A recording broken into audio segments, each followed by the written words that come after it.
Hey guys, what's going on? Welcome back to the channel. Let's talk about veterans and our VA system. Number two thing we're going to be talking today, CRSC. Number three, we're going to be talking about talk about something that has been on my mind forever. Is the Restart Start Act. Okay, it's a new law they're trying to pass.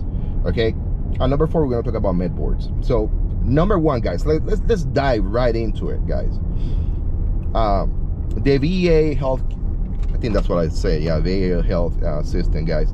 That thing is just messed up.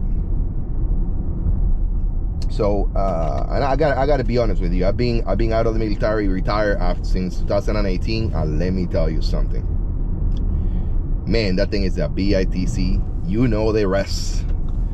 And the reason why I'm saying this is because, of course, like every other military out there, you know, after I left the military, I went myself and I used all the education that I have and my certifications and the training, and you know, then I got myself a job. Okay, and then I'm paid on that job. I chose to, and I'm 100% disabled, you know, by the VA. I chose to pay for the health insurance. Why? Because there's a lot of wrong things with me. I got back problems. I got thyroid cancer. I mean, I got things. I got I suffer from MTBI. I mean, PTS. You call it, guys. Okay. And then I'm still functional because I can do work, and I can live and breathe, and then I can drive and do this, and I can go to the gym. Yeah, but there's some days where it's really bad. And what I mean by it's really bad just to me. I know there's people out there in the world who are struggling to survive 100, but I will say, to me, if the person who is struggling the most in this world, okay, we can rate that at 100. I think that my struggles could go to maybe like a 10. Okay, because I'm realistic. I'm not going to tell you, no, I'm struggling just as hard as that guy on the Amazon hunting for food. No, I'm not struggling, you know, but it's a struggle. Okay, that we all go through. All right, I'm not homeless on the street. That would be 90. Who knows? 95. Me 10. Got you. So why the VA health system is so messed up? Okay, it's because we don't get treated by the best physicians out there. That's simple.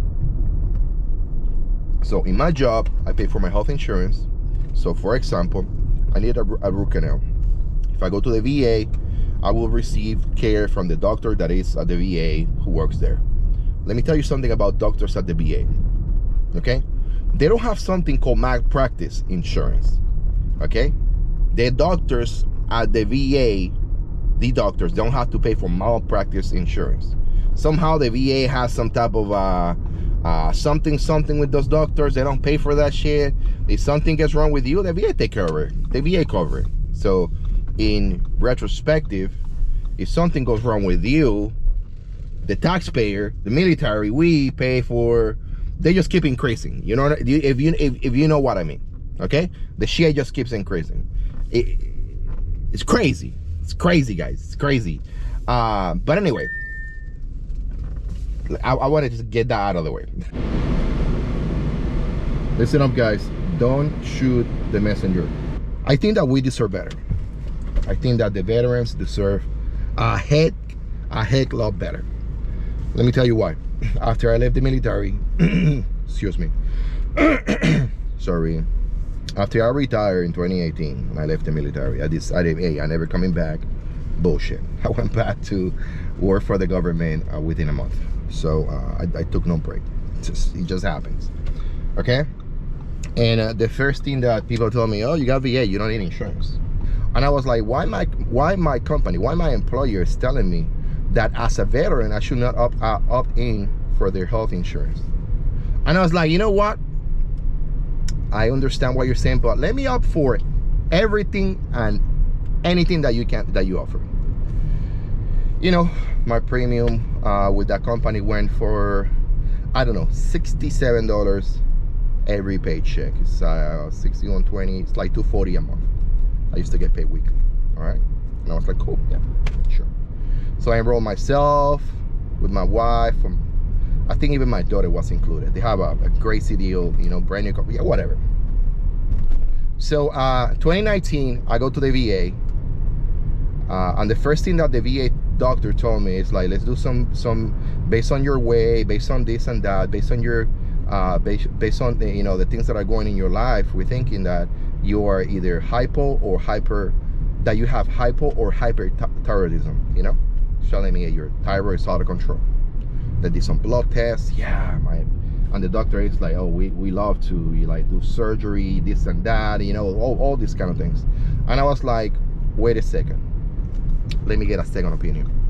So I scheduled an appointment with my doctor in the civilian sector, and the guy told me, you know what? So the VA is correct based on your exams, but not everything that smells like poop is shit.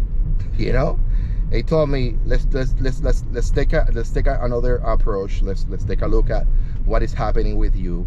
Let's do some very what was the word that he used? Very intentional testing, very intentional regime. They just wanted to make sure that everything that I was doing for the next 3 to 6 months was with the intention to prove if my thyroid was in fact bad, without having to go in there and then get a biopsy and then, you know, all these surgeries. Like, you aren't gonna die, you're a very healthy individual, your thyroid might be going up and down, sure. So after the fact, they told me, the doctors at the VA, they wanted to open my neck, they wanted to remove my thyroid.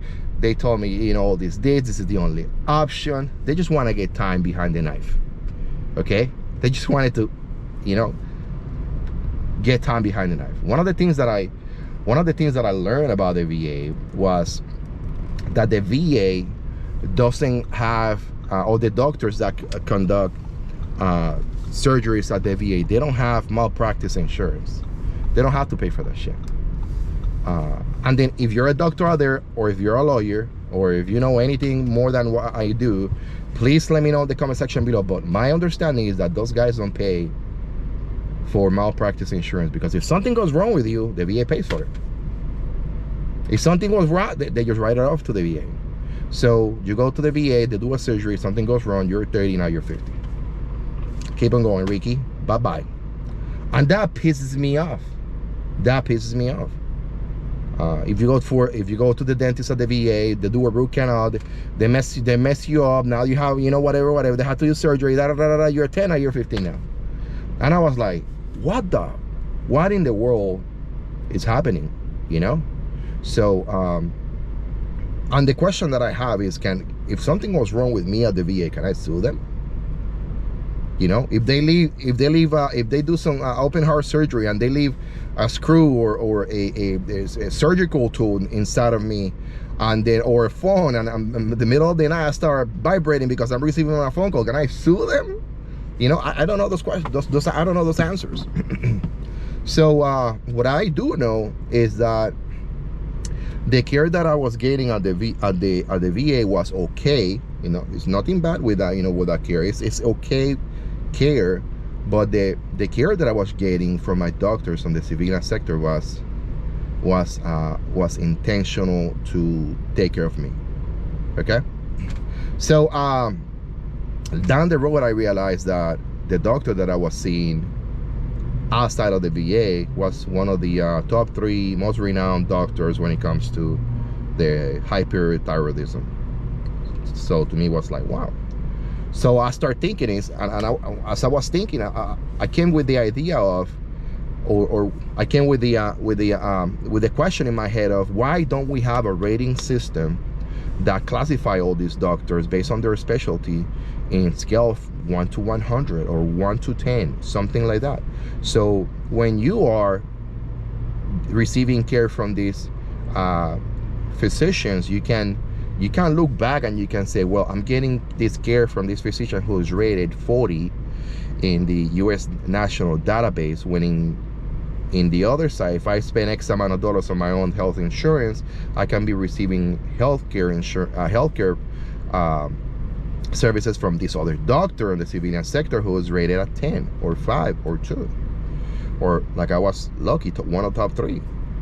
Guys, that's what I'm trying to get you when it comes to the VA. We don't know who's who. And you know, from 2018 to 2022, when I was in Arizona, I received care from many doctors who were just there just to get some kind of foot on the door, doing like practices. You know, they weren't like real doctors. They were just like you have one main doctor and you have 10 other doctors that just come and go as they please. I did receive care from one nurse practitioner when I was in Arizona, and she was a German lady. And to me, I was like, oh, cool. But in reality, she was the best. So it is what it is, guys. So that's one of the things I want to bring to you when it comes to the VA healthcare services that we receive. Second thing I want to talk to you guys, I'm going to talk to you guys about CRSC, Combat Related Special Compensation. Guys, CRSC is a joke, okay? For whatever reason we have on the VA, on the military, and the rules and regulations that govern this CRSC all over the map. And what I mean all over the map, and I know some of you guys be like, oh, but you need to have X, Y, and Z, a Purple Heart. Listen, dumb fuck, okay? One of the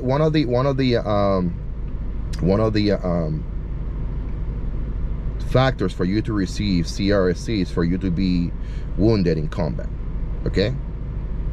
And combat means, to everybody else who has a brain, if you go to a combat zone and you are injured while in combat zone, you incur an injury while in combat because you were in a combat zone. I don't care if you were shooting the enemy face to face, or if you were at the airport in Iraq or Afghanistan, or whatever the case might be, okay? It doesn't matter. You cannot put a measure of what is combat and what is not combat, you know, like, again, from more to less or less to more. If you cannot just, you know, make it clear for everybody, and clear, effective, and reasonable and just, that's one of the things that blows my mind. Because what is combat? The guy that shot somebody, the guy that shot Osama bin Laden, the guy that was shot in a combat patrol while in a convoy, or the guy that was in a base where it was receiving mortar rounds that landed all over the place, or the guy that was, you know what I mean? So combat related, you need to change that. I mean, somebody has to bring this up. The CRSC is crazy. If you are injured during combat, you're injured. If your paperwork from the VA says combat related injury, or combat, or not service connected, but incurred while in combat, you know, it should not be a factor of somebody have to go with a magnifying glass to see if you receive a combat action badge, or if you receive a Purple Heart, or if you receive, or who was there with you that can testify, like your first sergeant or your commander, who can testify that you were actually in combat. It's ridiculous. It's just stupid. That's the second thing I want to talk to you guys. The third thing I want to talk to you guys, it's the Major Richard Act. I think they're trying to pass a new law to where people who were separated due to medical conditions from the military, service connected, they will receive their equivalent of their retirement based on the years they serve and their top 3 years. I think that should be a thing from the beginning, okay? Because you pay into it, and it's crazy that when you join the military, they tell you this is what you're getting. You know, if I'm working on my company, everything that I put on my 401k If I leave that company in 10 years, my 401k goes back to me. But in the military, the money that you put in there, it doesn't come back to you. So it's pretty much a contract that they're not honoring, because their deduction from the VA. I know all your key warriors out there be like, oh, but you know, super smart guys. We should not have that. That should not be a thing.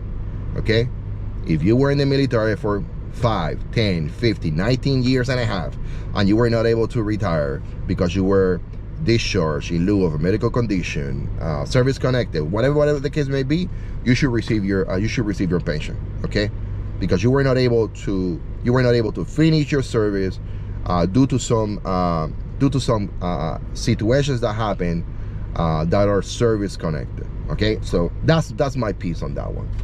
And the last thing I want to talk to you guys is we're coming back because there's a lot of assholes out there. There's a lot of assholes on YouTube representing the military who has no freaking common sense, and those guys are a bunch of sellouts. And I see their videos, and I see how they treat their viewers, and I see how they just have in their mind of one view, one global view based on their own experience, but they don't put themselves outside of their own shoes, you know, outside of their 3 point of contact. They don't see themselves as hey, what else? You know, what about those guys and those ladies? And by the way, when I say guys, I mean guys and men and women. So all you guys, all of you guys, all right? So I see how those things are happening. I'm not too happy, so that's why I'm coming back. So talk to you in a minute.